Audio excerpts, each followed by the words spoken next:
जय सिया राम दोस्तों। एक बार फिर आपका हार्दिक स्वागत है मेरे YouTube channel Y wealth creation में। और जैसे कि आज बजट का डे था 23 जुलाई, और आज जबरदस्त बजट में जो नहीं चाहा था वो हुआ। और कल इसके लिए ही मैंने कल लेवल्स डाले थे, और मैंने कल जो वीडियो बनाया था उसमें इसके लिए ही आपको लेवल्स बना के दिए थे, तो कौन से लेवल्स इंपॉर्टेंट रहेंगे और वो लेवल टूटने के बाद में कहाँ तक जाएंगे। तो जैसे कि मैंने मेरे प्रीमियम लर्निंग ग्रुप और फ्री टेलीग्राम चैनल्स में जो मेरे साथ में जुड़े हुए हैं, उनको मैंने 2 दिन पहले ही निफ्टी बैंक निफ्टी मैंने सब जगह सेल साइड में उनको बैठा दिया था। मुझे पता था कि मार्केट नीचे जाएगा। निफ्टी में मेरे 24,000 और 23,500 के टारगेट थे, उसमें 24,000 के तो लगभग आज कंप्लीट हो गए। बैंक निफ्टी में भी 50,000 तक के टारगेट थे, लेकिन 51,300 350 से 350 से वापस रिकवर्ड हुआ। कोई दिक्कत नहीं है, आएगा, वापस आएगा। और तो अब बजट कंप्लीट हो चुका है। बहुत बड़ा इवेंट जो साल का इम्पोर्टेंट इवेंट होता है वो भी अब चला गया है। तो अब क्या होगा मार्केट में, अब क्या वापस तेजी बनेगी, या आज जो फॉल के बाद में रिकवरी बनी है वो रिकवरी सस्टेन करेगी, या वापिस यहाँ से फॉल आएगा और करेक्शन होगा तो कहाँ तक होगा, और अगर ऊपर जाएंगे तो कौन से लेवल इंपॉर्टेंट होंगे। तो आज चलते हैं एक बार निफ्टी बैंक निफ्टी सेंसेक्स के जो भी इंपॉर्टेंट लेवल्स देखते हैं, मिड कैप निफ्टी के भी लेवल्स देखते हैं, फिर उसके बाद में बाकी की चीजों के ऊपर डिस्कस करेंगे। बजट के बाद अब मार्केट कहाँ चलेगा, कैसे चलेगा, ये कोई एक दिन का व्यू नहीं है, ये हफ्ते 10 दिन का है, क्योंकि मैं वापिस फ्राइडे को या सैटरडे संडे को वीडियो बनाऊंगा। इन बिटवीन कोई बड़ा इवेंट है नहीं है। जब भी कोई इवेंट होगा तो बीच में भी बना, तो बाकी सैटरडे संडे जो भी है आपको पूरा एनालिसिस मिलेगा। तब तक के लिए आप अपने हिसाब से इसको फॉलो करिए। वो भी आप खुद का एनालिसिस करने के बाद में अगर आपको लगता है कि एनालिसिस सही है तो आप उसको फॉलो करके आगे बढ़िए। तो चलते हैं चार्ट के ऊपर। तो ये है निफ्टी का चार्ट आज का, तो देख लो। आज खुला एक बार यहाँ पे, फिर वापस थोड़ी तेजी बनी, नॉर्मली खुला था, फिर तेजी भी बनी थी एक बार, फिर उसके बाद में पहले स्टार्टिंग में फॉल भी आया, फिर थोड़ा आके फिर साइडवेज हुआ, फिर बजट भाषण जो चल रहा था उसके बाद में बड़ा फॉल भी आया, फिर उसके बाद में रैली भी आई। तो ये सब चीजें ऐसी बनी हैं। और फिर अब डेली चार्ट पे देखते हैं कि डेली चार्ट पे या 4 आवर चार्ट के ऊपर क्या फॉर्मेशन बना है, वो भी एक बार देख लेते हैं। तो ये डेली चार्ट है, और डेली चार्ट के ऊपर हमने ये देखा, परसों फ्राइडे को एक बार फॉल हुआ, कल मंडे को एक बार ग्रीन कैंडल थी, और उसके बाद में आज ये जो कैंडल बनी है ये थोड़ी डोजी टाइप में बनी है। लेकिन फिर भी जब तक मैं ये जो है, अगर इसको क्लोज कर, इसको यहाँ पे इस लेवल को क्लोज 24,850 के ऊपर जब तक क्लोज नहीं होता है तब तक मैं पहले वाले बुलिश मोड में नहीं आऊंगा, ये पक्का है। बाकी फिलहाल जब तक ये क्लोज नहीं होता है तब तक मेरे लिए सेल ऑन राइज है। और जो भी बजट में जो भी फिलहाल प्रावधान रखे गए उनके हिसाब से भी मुझे ये लगता है कि सेल ऑन राइज है। ठीक है, एक दो बार ऊपर नीचे यहाँ पे हो सकता है, वो बात एक अलग है, लेकिन फिर भी मेरे लिए ट्रेलिंग एसएल के हिसाब से अगर मैं पहले देखने जाऊंगा तो पहला एसएल 24,700 का है, और दूसरा 24,850 का है क्लोजिंग बेसिस पे, ये याद रखना। अब लेवल्स देखेंगे तो मार्केट अब कहां तक जा सकता है। तो आज का जो लो बनाया है वो 24,050 के आसपास का बनाया है। तो ये 24,050 तो वापिस आना ही है, और उसके बाद में 23,350 सीधा डायरेक्ट लेवल आ रहा है। 24,000 के बाद में जो डेली चार्ट पे है वो 23,350 लेवल आ रहा है। एक बार हम इसको अवरली चार्ट में भी देख लेते हैं कि कहाँ पे इन बिटवीन और रुकावट है, नहीं है, कि कैसे क्या है, वो भी हम एक बार देख लेते हैं। तो यहाँ पे भी जो ये 24,000 का ये सपोर्ट है, 24,000 23,990 का। फिर उसके बाद में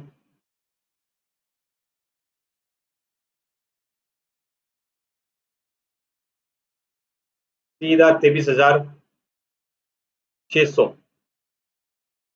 तो 23,980 सबसे मेजर अभी सपोर्ट है। पहला सपोर्ट जो है वो याद रखना 24,250। 24,250 टूटने के बाद में सीधा सा दूसरा सपोर्ट आएगा आपको 24,000। फिर तीसरा सपोर्ट आपको सीधा आएगा 23,600। तो ये है निफ्टी। बैंक निफ्टी देखते हैं।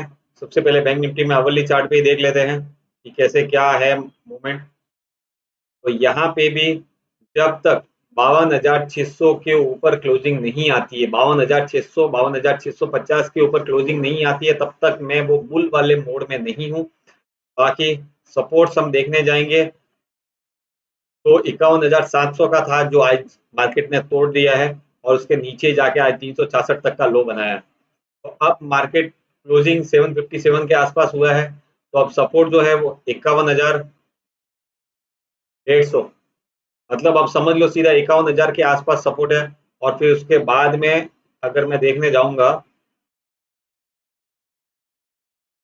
51,000 के बाद में सीधा सा सपोर्ट आएगा 50,250, जो मेरे टारगेट भी है अगस्त मंथ के। तो ये चीजें हैं, इनको इसी तरीके से आपको ट्रेड करना है। अवरली चार्ट में भी एक बार देखते हैं, लेवल्स को आपको नहीं हो तो नोट डाउन करके रख लेना। अवरली चार्ट में भी मैं देखूंगा तो वही 51,200 के आसपास पहला सपोर्ट आ रहा है मेरा। तो पहला पहला सपोर्ट 51,700 के आसपास था, वो आज ब्रीच किया, लेकिन फिर भी आज जिसके ऊपर क्लोजिंग दी है अभी फिलहाल तो 51,700, फिर 51,200, फिर उसके बाद में सीधा चले जाएंगे हम लोग। तो ये 51,100 का सपोर्ट हो गया और इसको अगर ब्रीच करता है तो फिर सीधा 50,300, 50,300 के पहले कहीं रुकावट है नहीं है, जो कि मेरा टारगेट भी है। तो डेली चार्ट भी इसी और इंडिकेटिंग कर रहा है। अब उसके बाद में निफ्टी बैंक निफ्टी हो गए हैं और सेंसेक्स में देखते हैं। अभी सेंसेक्स का डेली चार्ट जो बता रहा है उसके हिसाब से कल मैंने लेवल आपको दिए थे, तभी आपको लग रहा होगा कि यार बड़े बड़े लेवल दे दिए, लेकिन आज देख लो बड़े लेवल भी बहुत पास पास लग रहे हैं। अभी जब तक 81,500 के ऊपर क्लोजिंग नहीं आती है तब तक मैं बुल मोड में नहीं हूँ, सेल ऑन राइज मोड में हूँ। और पहला सपोर्ट जो है वो अभी फिलहाल 79,200 के आसपास है, जो आज का लो है वही सपोर्ट है। फिर उसके बाद में सीधा 77,800 और 76,800, यही दोनों सपोर्ट है, इसके पहले कोई सपोर्ट नहीं है।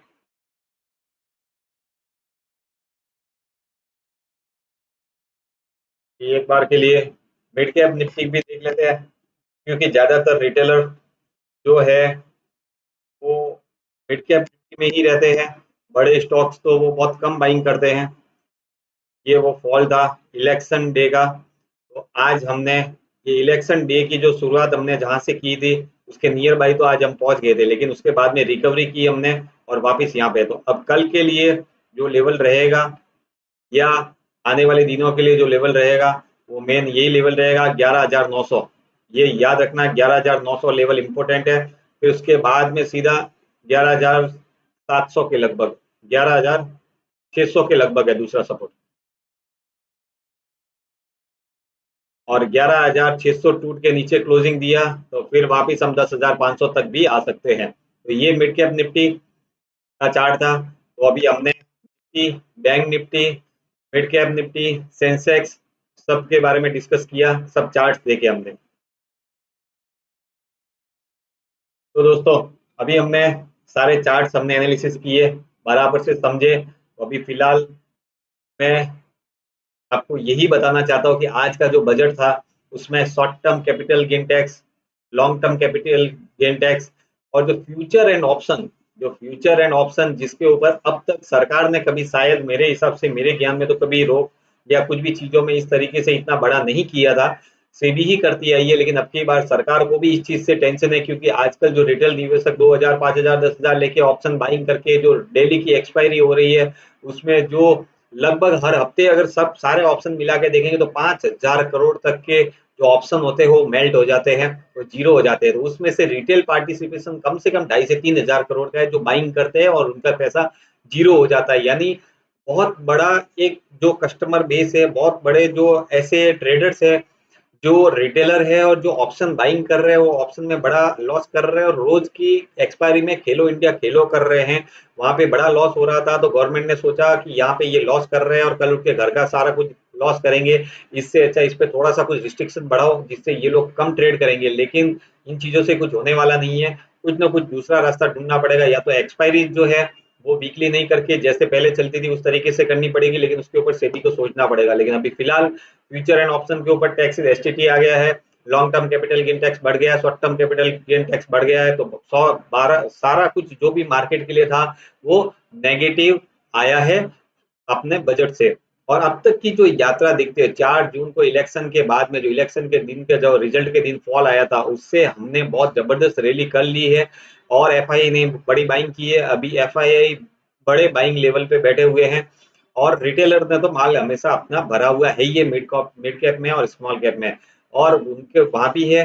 प्लस मार्केट के लिए अभी कोई नया मूव भी नहीं है ऐसा इस तरीके का कोई चीजों में, तो कोई चीजें अभी फिलहाल वैसी रही नहीं है और चीजें नेगेटिव हो गई हैं या होने के लिए तैयार है। तो शॉर्ट टर्म और मीडियम टर्म इन्वेस्टर जो है स्टॉप लॉस के साथ में ट्रेड करें या एक बार शांति से बैठे, लॉन्ग टर्म वाले को कोई दिक्कत नहीं है।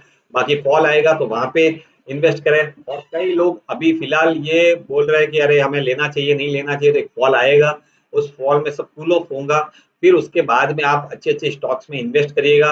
बाकी जो मेरे साथ में फ्री टेलीग्राम चैनल पे जुड़े हुए, वहां पे मैं स्टॉक्स में कुछ कुछ जो भी मेरे रडार में आते हैं वो मैं देता रहता हूँ। और जो मेरे साथ में प्रीमियम लर्निंग ग्रुप में जुड़े हुए हैं उन्हें मैं daily intraday Nifty bank Nifty option और कमोडिटी की चीजों के बारे में भी रिकमेंडेशन देता रहता हूँ। तो फ्री टेलीग्राम चैनल का लिंक और लिंक यहाँ मैंने डिस्क्रिप्शन में डाला हुआ है, तो आप वहां से ज्वाइन कर सकते हैं। मेरा इंस्टाग्राम अकाउंट जहाँ पे मैं डेली प्रीमियम लर्निंग ग्रुप की परफॉर्मेंस में पोस्ट करता रहता हूँ, उसका भी लिंक मैंने नीचे डाला हुआ है, तो आप उससे भी फॉलो कर सकते हैं। प्रीमियम लर्निंग ग्रुप में जुड़ के मेरे साथ में निफ्टी बैंक निफ्टी ऑप्शन और कमोडिटी में काम करना चाहते हैं तो मुझे डीएम करें, कमेंट बॉक्स में आप अपना मैसेज डाल सकते हैं, तो टीम कांटेक्ट करेगी और आप वहां पे जुड़ सकते हैं।